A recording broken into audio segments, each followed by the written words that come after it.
سلطان احمد مسجد المعروف نیلی مسجد، جسے ترکی زبان میں غالباً سلطان احمد جامی کہا جاتا ہے، یہ مسجد استنبول میں واقع ہے۔ اسے بیرونی دیواروں کے نیلے رنگ کے باعث نیلی مسجد کے طور پر جانا جاتا ہے۔ تعمیر کے وقت یہ ترکی کی واحد مسجد تھی جس کے 6 مینار تھے۔ استنبول کی وہ دوسری مسجد جس کے 6 مینار ہیں، اس کا نام جاملیجا مسجد ہے۔ مسجد کے مرکزی کمرے پر کئی گنبد ہیں، جس کے درمیان میں مرکزی گنبد واقع ہے، جس کا قطر 33 میٹر اور بلندی 43 میٹر ہے۔ اس مسجد میں شیشے کی 200 سے زائد کھڑکیاں موجود ہیں تاکہ قدرتی روشنی اور ہوا کا گزر رہے۔ مسجد کے اندر اپنے وقت کے سب سے بڑے خطاط سید قاسم غباری نے قرآن پاک کی آیت لکھی تھی۔ مسجد کے طرز تعمیر کی ایک خاص بات یہ ہے کہ نماز جمعہ کے موقع پر جب امام خطبہ دینے کے لیے کھڑا ہوتا ہے تو مسجد کے ہر کونے اور ہر جگہ سے امام کو بآسانی دیکھا جا سکتا ہے۔ جو میرے پیچھے ایک سٹال لگا ہے، اس میں تقریباً تمام انفارمیشن یعنی کہ تمام معلومات ہیں۔ وہ معلومات چاہے اس مسجد کی ہو، اسلام کی ہو، قرآن کی ہو، پیغمبروں کی ہو، اور اس کی خاص بات کیا ہے کہ یہ معلومات جو ہے ہر زبان میں یعنی کہ مختلف زبانوں میں کی گئی ہے۔ اٹیلین، جرمن، فرینچ، روسین، انگلش، مختلف زبانوں میں اس کی ٹرانسلیشن کی گئی ہے تاکہ یہاں پہ آنے والے لوگ یعنی کہ یہاں پہ ٹورسٹ آتے ہیں، اور ٹورسٹ ضروری نہیں کہ مسلمان ہو، وہ غیر مسلم بھی مطلب دوسرے مذاہبوں سے بھی تعلق رکھنے والے لوگ یہاں پہ آتے ہیں۔ تو مختلف زبانوں میں ٹرانسلیشن کا مقصد یہی ہے کہ سب کو تقریباً لوگ جو یہاں پہ آتے ہیں جو الگ الگ مذاہب سے تعلق رکھتے ہیں ان کو اسلام کے بارے میں یا قرآن کے بارے میں یا پیغمبروں کے بارے میں معلومات دی جائے۔ یہ میں نے اٹھا لی اپنے جوتے، یہاں پہ جوتے رکھنے کی جگہ ہے۔ یہ سلطان احمد مسجد یا جسے بلو ماسک بھی کہا جاتا ہے، اس کا پورا نقشہ ہے۔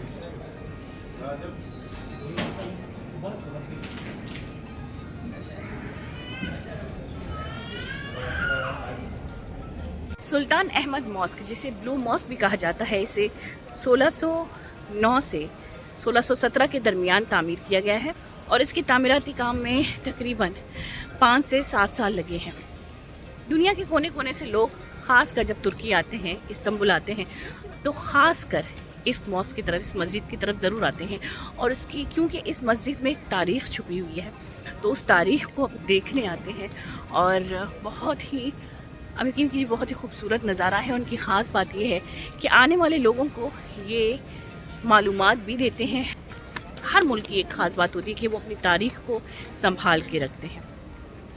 بدقسمتی سے پاکستان کی تاریخ بھی کافی وسیع تاریخ ہے، کافی تاریخی چیزیں ہیں پاکستان میں، لیکن ہم سنبھال نہیں پاتے، یعنی کہ ہماری تاریخ خود ہمارے پاس نہیں ہے، لیکن انہوں نے جب اپنی تاریخ کو سنبھالا تو دیکھیں لوگ کہاں کہاں سے اس ملک میں آتے ہیں۔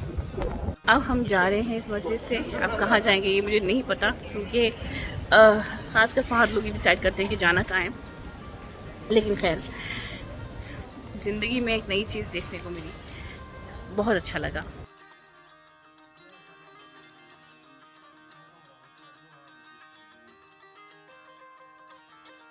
یہاں آتے ہی اس مسجد کے بارے میں چھوٹی سی معلومات ہمیں دی جاتی ہیں، وہ معلومات انگلش میں بھی دی جاتی ہے، ان کی اپنی زبان میں بھی ہے۔ ترک تاریخ کے بارے میں کافی سیریز بھی بنے ہیں، انہوں نے دنیا میں اپنی معلومات پھیلانے کے لیے نہ صرف اپنی تاریخ کو زندہ رکھا ہے بلکہ کچھ ایسے سیریز بھی بنائے ہیں جن میں خاص کر ان کی تاریخ کو لوگ اپنی آنکھوں سے دیکھیں اور ان کو معلوم ہو کہ اس ملک کے ماضی میں کیا کیا واقعے پیش آئے۔ سلطان احمد مسجد کے سامنے ہایا صوفیہ میوزیم ہے، جہاں ترک ثقافت کی تاریخ کو بیان کیا جاتا ہے۔ یہ میوزیم بند تھا تو ہم جا نہیں سکے اور دور سے ہی ویڈیو بنا رہی ہوں۔ مسجد سے کچھ فاصلے پر آیا صوفیہ سے پہلے ایک چھوٹا سا بازار ہے، جہاں بازار کے علاوہ کھانے پینے کی اشیاء بھی ہے۔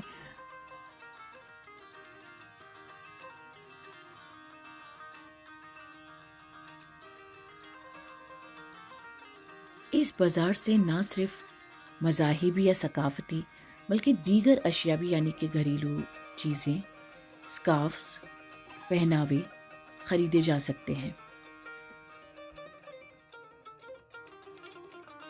سلطان احمد یعنی کہ احمد اول کا مقبرہ ہپوڈروم سے دور اور یونیسکو کے عالمی ثقافتی ورثے میں شامل نیلی مسجد یعنی کہ بلو ماسک کے قریب استنبول کے سلطان احمد علاقے میں واقع ہے۔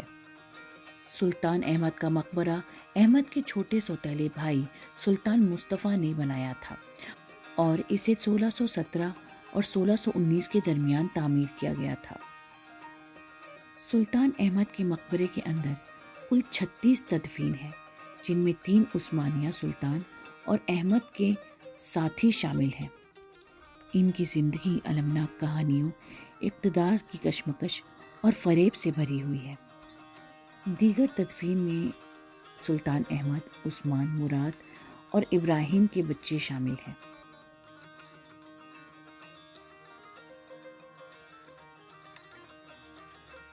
اور سامنے ہی سلطان احمد پارک ہے، جو کہ نیلی مسجد یعنی کہ بلو ماسک اور ہایا صوفیہ کے درمیان واقع ہے، جس کے درمیان ایک بہت ہی خوبصورت فاؤنٹین ہے۔ یہ پارک پکنک اور آرام کے لیے ایک بہترین جگہ ہے۔ یہ ہایا صوفیہ اور نیلی مسجد کا ایک شاندار منظر پیش کرتا ہے، خاص طور پر رات کے وقت جب وہ روشن ہوتے ہیں۔ رنگ برنگی پھولوں سے ڈیزائن کی ہوئی زمین، سامنے فاؤنٹین اور بیٹھنے کی پرسکون جگہ، اور ہایا صوفیہ کی مسجد کا خوبصورت منظر، یہاں سے تو دل ہی نہیں کرتا کہیں جانے کا۔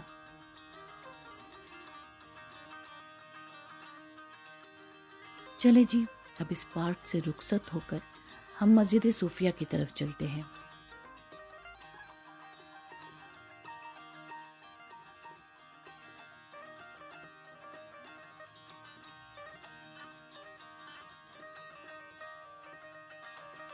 ہایا صوفیہ استنبول میں یونیسکو کے عالمی ثقافتی ورثے کا حصہ ہے۔ اس کی تعمیر کے بعد تقریباً 1000 سال تک یہ پوری عیسائیت کا سب سے بڑا کیتھیڈرل تھا۔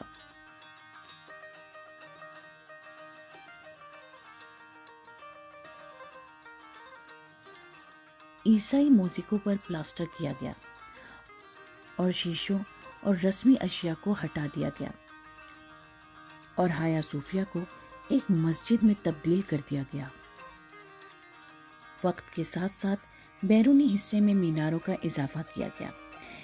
یہ عمارت 20ویں صدی کے اوائل میں سلطنت عثمانیہ کے زوال تک اسلامی عبادت گاہ کے طور پر کام کرتی تھی۔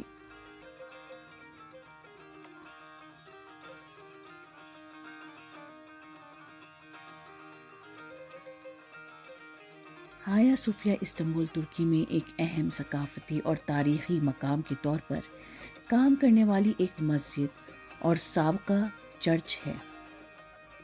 مشرقی رومن امپائر کے ذریعے اس جگہ پر لگاتار تعمیر کی جانے والی 3 چرچ کی عمارتوں میں سے آخری یہ 547 عیسوی میں مکمل ہوئی تھی۔ اس کا موجودہ ڈھانچہ یعنی اسٹرکچر بازنطینی شہنشاہ جسٹینین اول نے 532 اور 537 کے درمیان بازنطینی سلطنت کے لیے کانسٹینٹینوپل کے عیسائی چرچ کے طور پر تعمیر کیا گیا تھا، اور اسے یونانی جیومیٹرز ایزیڈور آف میلیٹس اور ٹریلز کے اینتھیمس نے ڈیزائن کیا تھا۔ اسے ضابطہ طور پر church of God's holy wisdom کہا جاتا تھا۔ ہایا صوفیہ کو بازنطینی فن تعمیر کا مظہر سمجھا جاتا ہے اور کہا جاتا ہے کہ اس نے فن تعمیر کی تاریخ کو بدل دیا۔ جولائی 2020 میں کونسل آف اسٹیٹ نے میوزیم کے قیام کے 1934 کے فیصلے کو منسوخ کر دیا اور ہایا صوفیہ کو دوبارہ مسجد کے طور پر درجہ بندی کر دیا گیا۔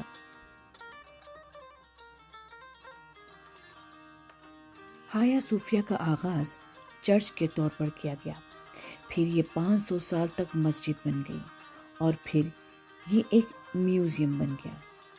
لوگوں کا ماننا ہے کہ اس میں شفا بخش قوتیں ہیں۔ اسے دنیا کے 7 قدیم عجائبات میں سے ایک سے بنایا گیا ہے۔ آرٹ آف مورخین نے اسے دنیا کا 8واں عجوبہ کہا ہے۔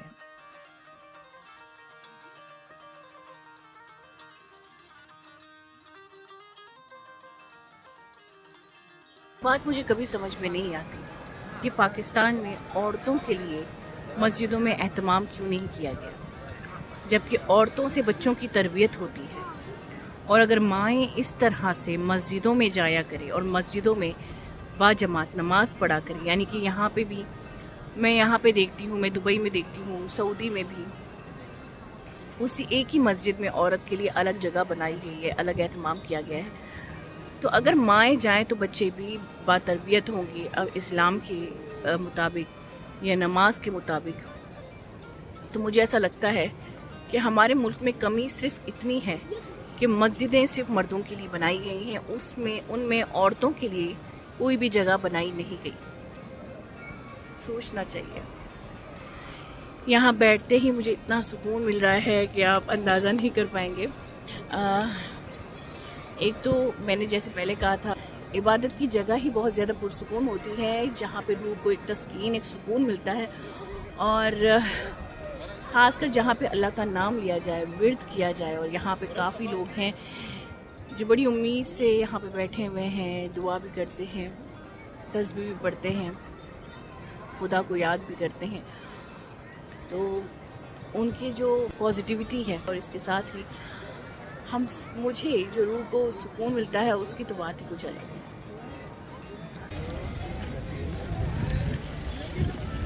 ارہا آ گیا، یہ جا رہی ہے اور میں یہاں پہ اب ہم جا رہے ہیں کھانے، کیونکہ صبح ناشتہ بھی صحیح سے نہیں کیا تھا۔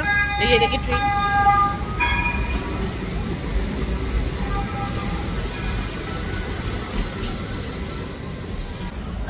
بہت اچھا لگا، بہت سکون ملا۔ ایک تو قدم قدم کے فاصلے پر استنبول میں بازار ہی بازار ہیں۔ کہتے ہیں کہ استنبول کا سلور یعنی کہ چاندی بہت ہی اعلیٰ ہے۔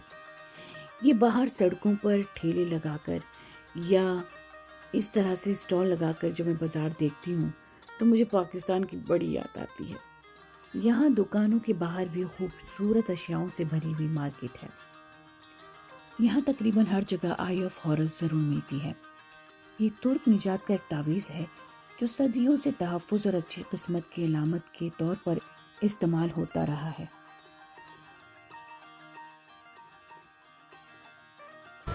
تقریباً یہاں پر بج چکے ہیں رات کے 9 اور ابھی تک بھی پوری طرح رات نہیں ہوئی۔ آسمان کو اگر دیکھیں تو ہم استنبول کے سڑکوں پر گھوم رہے ہیں، چیزوں کو دیکھتے ہیں بہت۔ آج پورا دن ہم لوگ باہر گھومے، کھانا کھا کے ابھی نکلے ہیں کہ سڑکوں پہ گھوم رہے ہیں۔ اب مجھے نہیں پتہ لوگ کہاں جا رہے ہیں، میں بس ان کے پیچھے پیچھے چلتی جا رہی ہوں، اور زیادہ ویڈیو بالکل بھی نہیں بنا رہی کیونکہ بہت رش ہے یہاں پہ، اور ارہا کو بھی سنبھالنا ہوتا ہے۔ آپ کو پتہ ہے ماں تو آخر ماں ہوتی ہے۔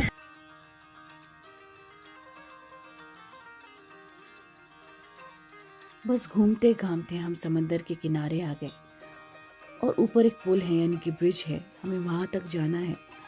لیکن یہ بھٹے والے، یہ ٹھیلے والے، یہ چیزوں والے مجھے میرے ملک کی بڑی یاد دلاتے ہیں، اور بڑی ہی خوشی ہوتی ہے۔ ایسا لگتا ہے کہ میں پاکستان میں گھوم رہی ہوں۔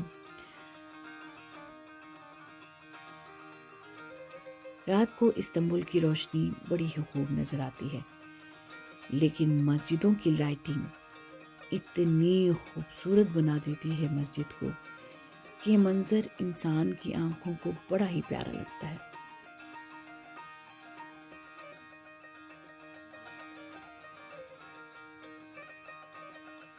اس سمندر کی ٹھنڈی ہوا مجھے پاکستان کی سی ویو کی یاد دلاتی ہے۔ آپ بھی خیر بور ہو رہے ہوں گے کہ میں بار بار پاکستان کا نام کیوں لیتی ہوں۔ جب ہم کسی اور ملک میں آتے ہیں تو اپنا ملک، اپنی مٹی، اپنی ہوائیں بہت یاد آتی ہیں۔ تو صبح سے واک کر کر کے اس جھیلمل سی ٹیکسی میں بیٹھ کر اب ہم جا رہے ہیں اپنی منزل کی طرف۔ اب اجازت دیجیے گا، اپنا خیال رکھیے گا، اپنے ماں باپ کا خیال ضرور رکھیے۔ اللہ حافظ۔